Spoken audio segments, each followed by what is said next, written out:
de pas semblait récente. Il n'était plus très loin. Et effectivement, à l'horizon, Sakina aperçut la silhouette d'un homme. Elle encouragea Alif qui redoubla d'efforts, et lorsqu'elle fut à quelques mètres, elle sut qu'il s'agissait bien de Zayd, qui en l'entendant se retourna. Et la cicatrice sur son visage ainsi que ce physique aux normes inhabituelles ne laissaient aucun doute sur son identité. Voyant ce cavalier fondre sur sa personne, son premier réflexe fut de se saisir de l'un de ses sabres.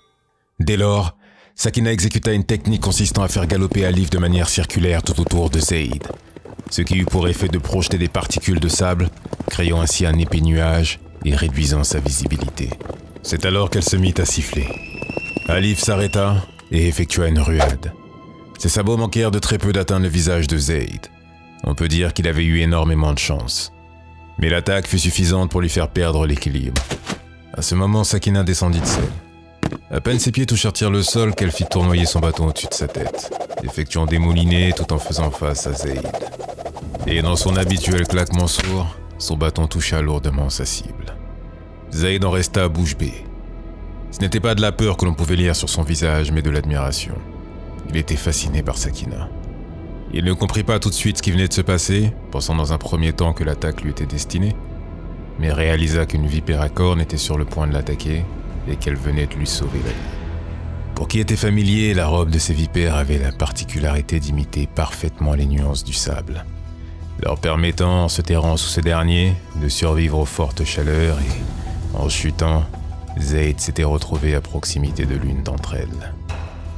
Dans le feu de l'action, Sakina n'avait pas remarqué qu'elle était à présent encerclée par le reste des hommes de Zayd. Ce dernier se releva, d'un geste de la main retira le sable qui s'était déposé sur son sarouel ainsi que sa tunique, et récupéra également un de ses sabres, tombé non loin de là. Sakina observait chacun de ses mouvements. Un silence pesant régnait. Elle était seule au milieu de nulle part, entourée d'hommes plus dangereux les uns que les autres, attendant juste un signal. Et en face d'elle, se tenait sûrement le plus dangereux d'entre eux, leur chef, celui qui tenait son destin entre ses mains. Zayd prit enfin la parole, mettant fin à ce silence insoutenable. « Femme, quel est ton nom ?» Sakina tenait fermement son bâton et tout en soutenant son regard, lui répondit. « Homme, qui le demande ?» Des murmures puis des chuchotements commencèrent à parcourir les rangs des hommes de Zayd. Qui était donc cette femme dont l'insolence semblait être tolérée par leur chef ? Il est vrai que son regard et maintenant son caractère n'avaient laissé aucun d'entre eux indifférent. Zayd s'approcha et se pencha vers son visage, si près que leur nez aurait pu se toucher, et il déclara avec un calme surprenant, mais suffisamment fort pour que ces hommes puissent l'entendre également. « Femme, aujourd'hui tu m'as sauvé la vie, et c'est pour cette raison que l'air parcourt encore tes poumons. Mais ne pousse pas ta chance trop loin, en abusant de ma patience. » Et liant l'acte à la parole, il porta la main sur la poignée d'un de ses sabres. En l'occurrence, terreur. Sakina ne le quittait pas des yeux, serrant encore plus fermement son bâton, mais le relâcha subitement. L'effet de surprise l'avait prise au dépourvu, et elle ne put contrôler cette réaction mécanique de son corps. Elle venait d'apercevoir à l'intersection de la naissance du pouce et l'index de Zayd, un tatouage en forme de croissant de lune. Elle repensa à la vieille dame, l'histoire racontée par sa mère, la cité interdite, aux signes. Ces mêmes signes qu'elle retrouvait dans des circonstances totalement inattendues. Se pourrait-il qu'il soit l'un des descendants du clan Al-Marakibiyu ? Que tout cela ne soit plus qu'une histoire, qu'une légende ? Si tel était le cas, elle devait en avoir le cœur net. Cela ne pouvait pas être une coïncidence. El-Mektoub, susurra-t-elle du coin des lèvres. « Qu'as-tu dit ?» demanda Zayd. « Je suis Sakina bin Saad ibn Afour wa Fatima. Et j'aurai 2 faveurs à te demander. » déclara-t-elle, sentant son cœur battre à tout rompre. « Tu ne manques pas d'audace, Sakina bin Saïd ibn Afour wa Fatima. Et cela me plaît. Parle, tu as toute mon attention.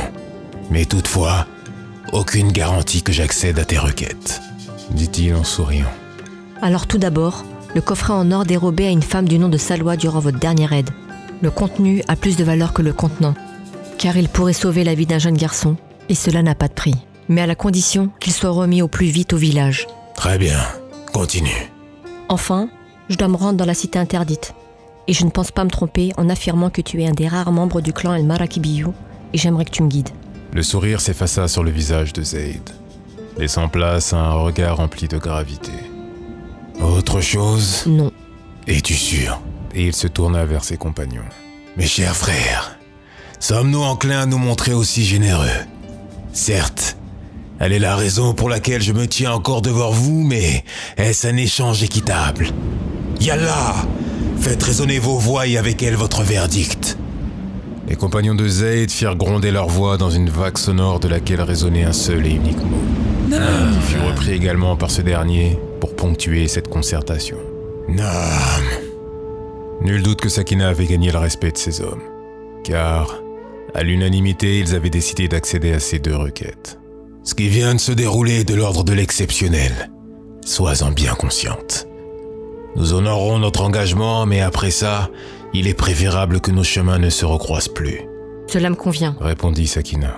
Sur ces mots, il dépêcha un de ses hommes pour qu'il se rende au village de la famille de Salwa, afin de sauver la vie de son jeune frère. Et avant de se mettre en route, Zayd interrogea Sakina. Es-tu sûr de vouloir te rendre dans cet endroit ? Les dangers que tu encours ne sont rien en comparaison avec ce que tu aurais pu rencontrer dans ta courte existence. Oui, je le dois. Et puis les signes m'indiquent que je suis dans la bonne direction.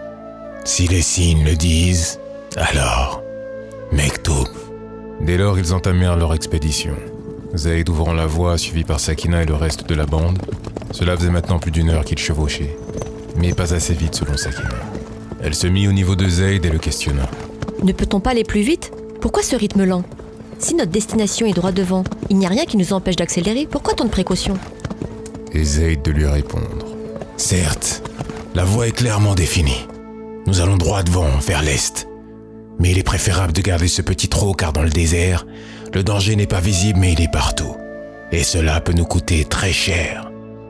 1 heure plus tard, le rythme étant toujours le même, Sakina décida de prendre les choses en main. Elle savait que la direction était vers l'est. Après tout, se dit-elle, si elle accélérait, il serait bien obligé de la suivre.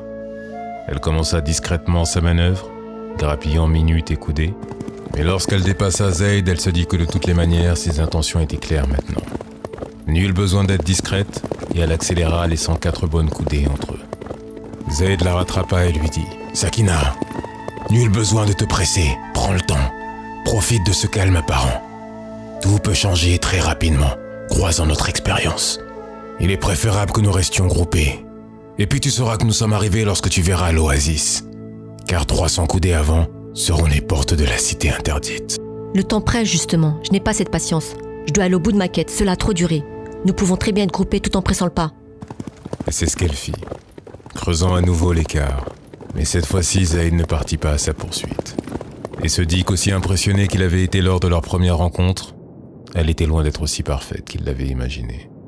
Après tout, qui l'était ? Sûrement pas lui. Mais ce côté têtu et impatient lui avait échappé, et ce qu'il voyait à présent ne lui plaisait pas. Toutefois, tant qu'elle restait dans son champ de vision, cela lui convenait. 1 heure s'écoula. Il la regarda à nouveau et se dit qu'avec Alif, il formait malgré tout un beau duo. Et que ses talents de cavalière feraient pâlir les plus aguerris des guerriers. Une fois de plus, cette fascination refaisait surface. Des sentiments troubles le parcouraient.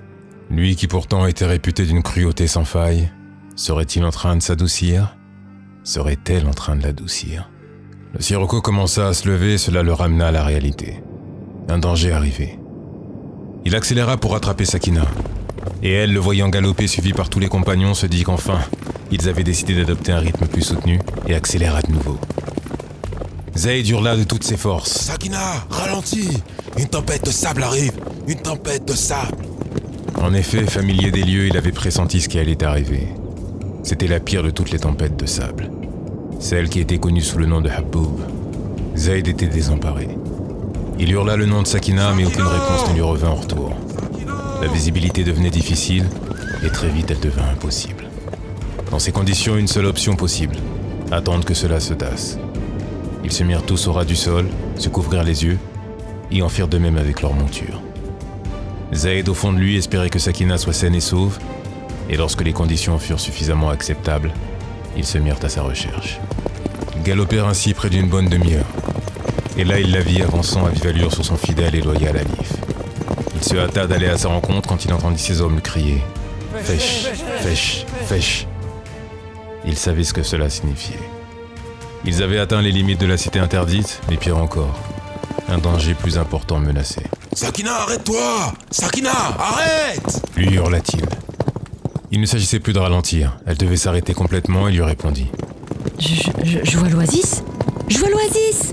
Et accéléra de plus belle. Sakina, non! Arrête-toi! Ce fut trop tard.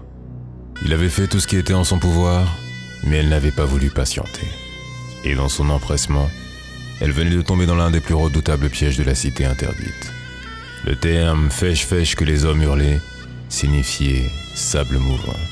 Lorsque Sakina comprit ce qui était en train de se dérouler, le désespoir pouvait se lire dans ses yeux. Alif, quant à lui, se démenait, et plus il se démenait, et plus il accélérait le lent processus d'ensevelissement. Zayd devait faire vite s'il voulait les sauver. Il s'empara alors d'une corde qu'il attacha par un bout à la selle d'Iskandar, et l'autre qu'il lança à Sakina tandis que les hommes lui hurlaient de se calmer, et de calmer également Alif.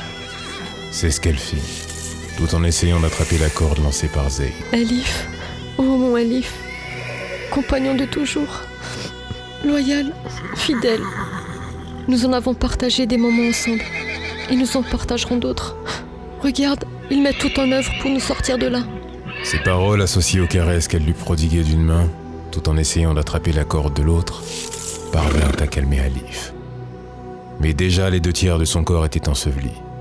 À présent, seule l'encolure était encore visible. Sakina parvint enfin à saisir la corde et la passa autour du cou d'Alif. Zayd fit avancer Iskandar, mais plus il avançait, plus la corde se resserrait sur Alif, l'empêchant de respirer. Elle lui retira immédiatement. Zayd comprit, et Sakina également, qu'il ne pourrait pas sauver les deux. Sakina, le temps presse. Tu dois le laisser partir ou aucun de vous n'en sortira. Non, Alif, je ne peux pas. Alif, il doit bien avoir une autre solution. Alif poussa un long hennissement, et ce fut le dernier. Dans un ultime effort, il la poussa avec sa tête, et des larmes coulèrent de ses yeux. Il avait été fidèle à sa nature, loyal, courageux, jusqu'au dernier moment. Tous assistèrent impuissants au dernier instant d'Alif, disparaissant dans ce tourbillon sableux, ne laissant pour trace que le souvenir d'un être majestueux qui restera à jamais gravé dans les mémoires de ceux qui l'avaient rencontré. Tandis que Sakina, inconsolable, était amenée en sécurité hors de la zone dangereuse. Elle resta prostrée de longues minutes, le regard dans le vide. Zayd finit par s'approcher d'elle. « Il faut que tu te mettes en route. Nous ne pouvons malheureusement pas t'accompagner plus loin, car après l'oasis, tu seras au cœur de la cité interdite. C'est donc ici que nos chemins se séparent. Par contre, passe entre les palmiers courbés, c'est la voie la plus sûre. Prends également ce cheval. Il ne remplacera pas Alif, mais... » Il ne termina pas sa phrase. Le regard de Sakina, toujours embué de larmes, en disait long. Et elle tenta d'articuler ces quelques mots entre ses sanglots. Non, merci. Cette quête n'a plus de sens. Tout ça n'a plus aucun sens. Je vais rentrer. J'abandonne. J'ai essayé, mais c'est trop.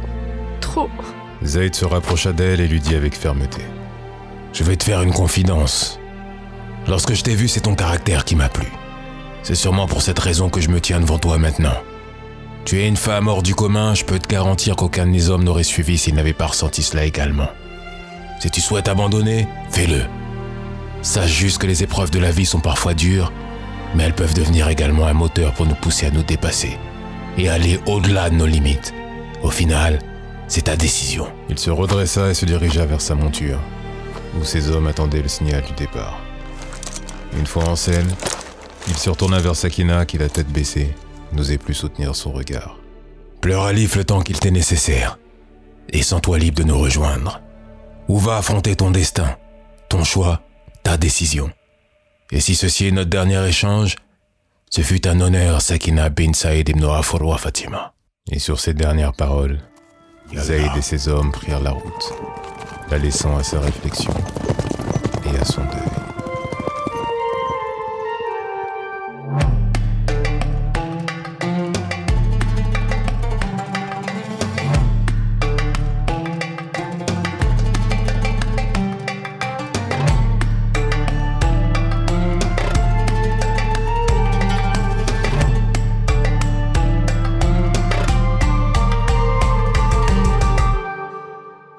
Allez, abonne-toi et commente. C'est trop bien.